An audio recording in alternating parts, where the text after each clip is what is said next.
తెలంగాణ ఎన్నికల సమర కురుక్షేత్రాన్ని తలపిస్తోంది. ప్రతి నియోజకవర్గంలో నువ్వా నేనా అన్నట్లుగా అభ్యర్థులు తలపడుతున్నారు. 10 ఏళ్ల పాలనలో చేసిన మంచి ఏంటో వివరిస్తూ బీఆర్ఎస్ ప్రజల్లోకి వెళ్తుంటే, ప్రభుత్వ వైఫల్యాలను వివరిస్తూ జనాల్లోకి వెళ్తున్నాయి కాంగ్రెస్, బీజేపీ. ఇలాంటి పరిస్థితులలో జూబ్లీహిల్స్, మల్కాజ్గిరి, వేములవాడ, మహబూబాబాద్ నియోజకవర్గాలలో పార్టీలు అభ్యర్థుల బలబలాలపై టీ ఫైట్ స్పెషల్ ఫోకస్ చూద్దాం. ఎన్నికల పోలింగ్ వేళ జూబ్లీహిల్స్ బీఆర్ఎస్ పార్టీలో గుబులు మొదలైంది. గులాబీ పార్టీ అభ్యర్థి మాగంటి గోపీనాథ్ వ్యతిరేకులంతా ఒకటవడంతో సొంత పార్టీలోనే కుంపటి మొదలైంది. ఈ నియోజకవర్గంలో ముస్లిం మైనార్టీ ఓట్లు కీలకంగా మారనున్నాయి. షేక్పేట, ఎర్రగడ్డ, బోరబండ, రహమత్ నగర్ డివిజన్లలో ప్రధానంగా ముస్లిం మైనార్టీ ఓట్లు ఎక్కువగా ఉంటాయి. జూబ్లీహిల్స్ పాలిటిక్స్ గులాబీ పార్టీకి గుబులు పుట్టిస్తున్నాయి. రాష్ట్రమంతా తమదే హవా అనుకుంటున్న అధికార బీఆర్ఎస్ కు జూబ్లీహిల్స్ లో మాత్రం చుక్కెదురు తప్పేలా కనిపించడం లేదు. సిట్టింగ్ ఎమ్మెల్యేగా ఉన్న మాగంటి గోపీనాథ్ తీరు వల్లే నియోజకవర్గంలో ఈ పరిస్థితి వచ్చిందంటున్నారు బీఆర్ఎస్ కార్యకర్తలు. వర్గ విభేదాలు మాగంటి గోపీనాథ్ కు మొదటికే మోసం తెచ్చేలా ఉన్నాయంటున్నారు. స్థానిక ఎమ్మెల్యేకు బోరబండ డివిజన్ కార్పొరేటర్, మాజీ డిప్యూటీ మేయర్ బాబా ఫసీయుద్దీన్ కు గ్యాప్ ఉందని ఓ సంఘటన ద్వారా రాష్ట్రమంతా తెలిసిన విషయమే. ఈ క్రమంలో గత ఏడాదిన్నర నుంచి పార్టీ, ప్రభుత్వ కార్యకలాపాలకు దూరం పెట్టినట్లు బాబా ఫసీయుద్దీన్ చాలాసార్లు మీడియాకు చెప్పుకున్నారు.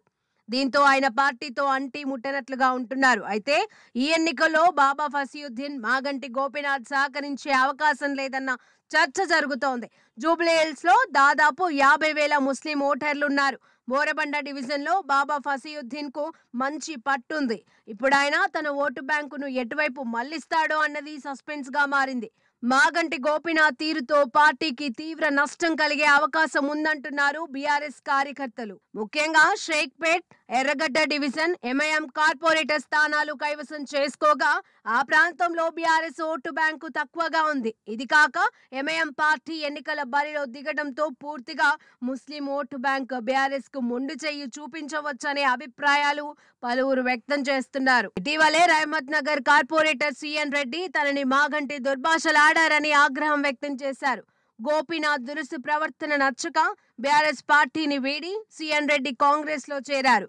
మరో ఘటనలో ఫ్లెక్సీ ఫోటో విషయమై సొంత పార్టీ నాయకుడు రావుల శ్రీధర్ రెడ్డి అనుచరులపై చేయి చేసుకున్న సంఘటనలు వంటివి బీఆర్ఎస్ పార్టీకి తీవ్ర నష్టం చేయనున్నాయని అభిప్రాయపడుతున్నారు బీఆర్ఎస్ కార్యకర్తలు. గతంలో స్వతంత్ర అభ్యర్థి ఎంఐఎం నుంచి పోటీ చేసి దాదాపు 19,000 సొంత ఓట్లు బ్యాంకును కలిగిన నవీన్ యాదవ్ కూడా కాంగ్రెస్ తీర్థం పుచ్చుకున్నారు.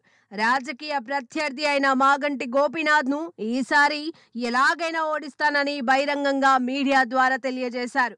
నియోజకవర్గంలో 4 డివిజన్లలో బీఆర్ఎస్ ప్రధాన నాయకులు, వారి అనుచరులందరూ మాగంటికి వ్యతిరేకంగా ఉన్నట్లుగా ప్రచారం జరుగుతోంది. ఈసారి బీఆర్ఎస్ కు మాగంటి గట్టి సమాధానం చెప్పాలని వారంతా డిసైడ్ అయినట్లు గుసగుసలు వినిపిస్తున్నాయి.